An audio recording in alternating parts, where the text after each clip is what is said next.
Hutano hwepfungwa chikamo 5 kutarisana nemutongi kana mushori ari matiri. Makadini hama, ndinoitwa coach Fran, ndiri mbuya, ndiri amai, ndiri muzvare mandeya, ndiri maichuma, ndiri chipanga mazano kansela uye coach wehutano hwepfungwa. Ndinoshanda nemadzimai kuti wakwanise kutarisana nematambudziko eupenyu wagokunda, wagare upenyu hunovafadza chero zvakaoma sei. Kune vanoda kuziva kuti zvinogoneka sei, ngatibatanei neMothers United. Kune vanoda kuziva nezvinodhaka, ngatibatanei nemubatira pamwe. Mothers United iri kubatira pamwe nemubatira pamwe. Mutongi kana mushori ari matiri anozvishora, oshora vamwe nekushora Mwari nevadzimu pane zvese zvinoitika.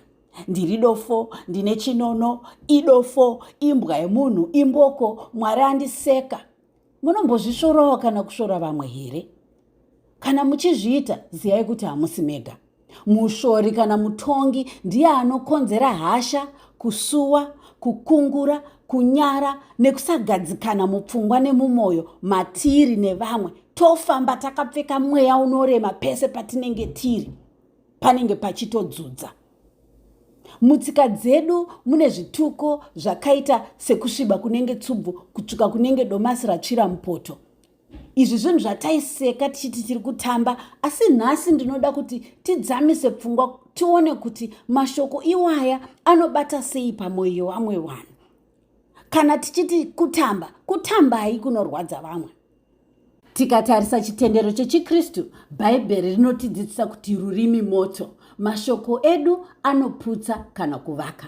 Saka kana tichitaura mashoko, tizvibvunze kuti tiri kuvaka here kana tiri kuputsa.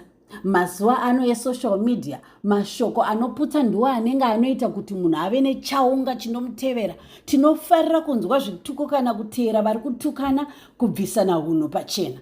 Hameno kuti imi makamira papi. Imi munoziva zvakakunakirai, zvinovaka nezvinoputsa. Chandinoziva ndechekuti munhu ane hutano hwepfungwa haaswera achitsvaga zvekushora paari nepane vamwe nepana Mwari nevadzimu. Munhu ane hutano hwepfungwa anofunga pfungwa dzinovaka, anotaura mashoko anovaka, anoita zviito zvinovaka. Anogona kuzvidzora, otaura afunga, oita afunga kuti ko vamwe wanonzwa sei.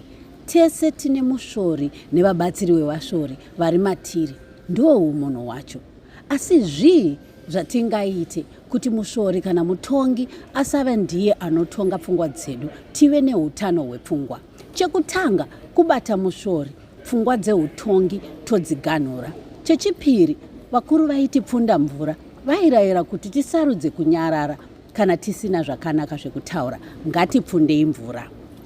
Chetatu, kuzviregerera kana tichinge tazvishora kana kushora vamwe, asi todzidza torega zvinorwadza vamwe. Ngatisanganei svondo rinouya muchikamu 6. Mwari vakuitirei zvakanaka.